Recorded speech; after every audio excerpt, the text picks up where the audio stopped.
everybody. Tonight we start the final third of the regular season. It's week 7, and we've got some big conference showdowns for you.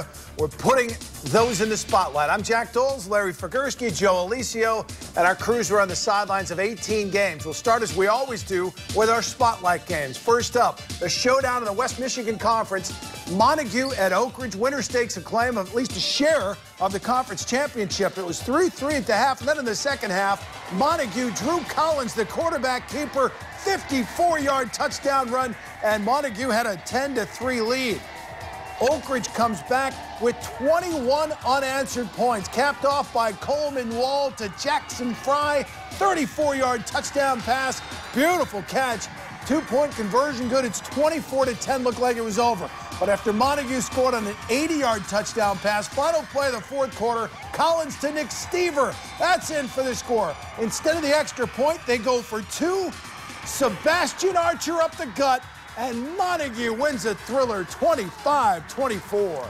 Spotlight number 2 shining on East Grand Rapids, where the Pioneers open the night, tied with Grand Rapids Christian atop the OK Gold. Both unbeaten in the conference yet, just a half game ahead of the surprising Trojans of Thornapple Kellogg. 5-1 overall, TK with a chance to clinch its first ever playoff berth. First, I should say, in 8 years tonight. Down 7-0 in the second. Here they come. Cole Shoebridge rolling out right, lets it fly, takes a big hit in the process, and Colson Brummel goes up, makes the grab at the 40-yard line, and takes it the rest of the way. 73-yard catch and carry. It was tied at 7. But EGR answering just 4 plays later. Jalen Broussard fakes it, gets up the middle, little stiff arm at the 45, and he goes the distance. 57 yards for the score.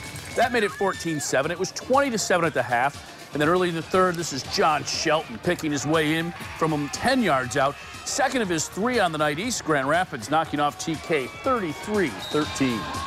It's pretty rare this time of year to see 2 unbeaten teams square off, but that was the case tonight in the Wolverine Conference. 3 Rivers and Edwardsburg, they were meeting up, both 6-0 heading into this homecoming game in Edwardsburg. And yeah, there were actually literally fireworks tonight. The fans treated to that nice halftime show, and boy, on the field, some great plays in this one. Caden Goggins, the 15-yard touchdown. Eddie's with the 22-0 lead, but 3 Rivers, no quit here. Jalen Hevlin, he finds Scott Schrader in the end zone. The Wildcats trailing 22-7. But Edwardsburg, well, we don't see him do this too often, but it worked right here. Going to the air, Trey Harvey to Goggins in the end zone. Eddies remain undefeated, 38-15, your final. By Christian and South Christian, before they met, both teams gathered on the field in prayer. South Christian community mourning the loss of longtime head coach Bob Blackwire, who passed away this afternoon after a long battle with cancer. Such a great man. And boy, they came out and played some inspired football, South did. That's Luke Scrotenborg, 83-yard touchdown run. And the Sailors had an early 7-0 lead on Grand Rapids Christian. Third quarter, South up 7-3. Scrotenborg again.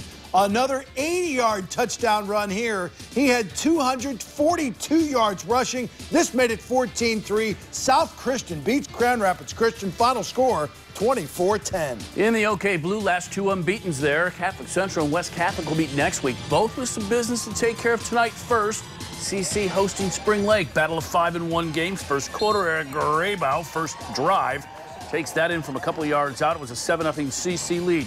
Next possession, that's Malachi Love, and he'll just get that over the line, or so they said.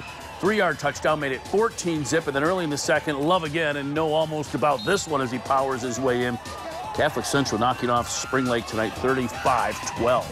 Yeah, the other big game in the blue, Larry talked about them, the Falcons from West Catholic taking on Allendale. Both teams still in that playoff hunt and looking for a conference title as well. Spencer Zobro, the reverse handoff to Jack Schichtel. Right play here, 23-yard touchdown, 7-0 Falcons. It was a shootout, though. Allendale back in this. Owen Burke, the quarterback keeper, right choice here, 9-yard scamper, and it's a 14-7 game. Now later, it's West Catholic. It's Matt Bilski, 4-yard touchdown. It was a shootout. West Catholic hangs on, 45-42, your final score. OK Black, top-ranked Muskegon, rolled into Hausman Field with a 6-0 record and then made quick work of Union. Opening kickoff to Mario Robinson. Has a little trouble handling it, but picks it up, and then he's going to rumble 80 yards for a touchdown. It was that kind of night. Kind of expected. Muskegon wins at final score 70-6 over Union. We promise you one thing, whoever made the schedule for Jenison this year will not be getting a Christmas card from Rob Zeitman this year, or the week after playing Muskegon. Wildcats had to face another powerhouse, Mona Shores, and that's Caden Boersma taking it in from 4 yards out. Shores led it 6-zip. Wildcats did answer. Kyle Knott, left side, you won't be able to see him, but he does break the plane and get in. Extra point failed and made it a 7-6 game, but then at the end of the second, Boersma again. This time a keeper from a yard out. Mona Shores outgunning Jenison tonight, 49-42. Our final game of the half, undefeated Eagles of Kent City hosting Holton. A win tonight. Kent City would lock up a conference title, and Kent City, as they've done all year, going to take care of business. John Meek, the 5-yard touchdown. Second half, and you can't really do a Kent City game without showing Geo Weeks, can you? Geo Weeks gets the pitch, and he is going to go 56 yards. All kinds of blocking there. And switches the ball over, turns on the burners. Oh, nice cut back there. Into the end zone he goes. Kent City a winner, 46-0 final. All right, got to take a break. When we come back, more highlights. Welcome back to the Football Frenzy. Start the second half in Hudsonville. KOK Red matchup, Eagles and Rockford. Chris Corey to Eli Haddad. 28-yard touchdown pass, and Rockford, who was trailing 7-6, takes a 13-7 lead, and they hold on and win this game by that final. So Rockford still in the race in the red, and it was just that close. At 5-1, West Ottawa had a chance to clinch a playoff berth, but they'd have to beat a pretty good Granville, yet desperate Granville team with 4 losses already. Granville up 21-8, third quarter. Isaac Van Dyke connects with Brandon Walton over the middle, 15 yards. The lead down to 21-15. Make it 21-21, fourth quarter. That's Cam Terry breaking free up the middle. He'll come to the near side, sheds tacklers, and will break free and go 58 yards for the score. Bulldogs led it 28-21. Now use the clock in your head. 17 seconds to go. West Ottawa, third down at the 5. Van Dyke rolls out, decides to keep it, gets tripped up and stopped at the 1. The clock still running. 1 down to go. They've got to get lined back up. Dogs there waiting for him, taking a little bit of time. Clock going. They finally get up to get the snap. One final play to get in to tie this game or win it. And the Dogs' defense holds again. That close. Granville stays alive, knocking off West Ottawa 28-21. Wow, some great games there. How about East Kentwood could wrap up a playoff berth with a win at Holland, and East Kentwood wasting little time second quarter. Let's go to the air. Kyle Dent to Spencer Westmoreland. And this is a 30-yard run to the end zone. Nice cut there. East Kentwood is going to be in the playoffs. They win at 47-6. All right, we're on the sidelines at Zeeland Stadium for Game 13 on the Frenzy. Byron Center and Zeeland East. Third quarter. It's 3rd and 5. Gabe Taylor hands off to Joshua Fusco. He waltzes in for the touchdown. That makes it 21-13. Fourth quarter. Gabe Taylor going to call his own number this time. He rumbles 60 yards to the house. Zeeland East wins it. Final score 27-13. Win number 6. Ducks of Zeeland West then trying to keep pace with Zeeland East and clinch a playoff berth with a win at Holland Christian tonight. But Maroons get off and go in early here, 8-0, and it's Wilson Wireball. He's just going to follow big number 57, James Bile, in from 2 yards out. Holland Christian had a 14-0 lead. Back came the Ducks. Carson Gulker, they give to Chase Petty. Where is he? Well, there he is. He broke free on the early inside handoff and goes the distance. Zeeland West keeps pace. They outdone Holland Christian tonight, 24-20. Unity Christian at Hamilton. That's next. The Crusaders a second crack at that all-important 6th win and a chance at the playoffs. We pick it up. It's 44-7 Crusaders. Noah Wiswary follow the blocks to the outside, and he is going to go 82 yards. Nice move there. Unity Christian goes on for the big win, 50-7. Key game in the SWAC Valley. Kalamazoo United at Delton Kellogg, 6-0 against 5-1. How's that for Game 16? Eric Wenzel, he's going to, out of the shotgun, caught by Eric Widger, 5-yard score.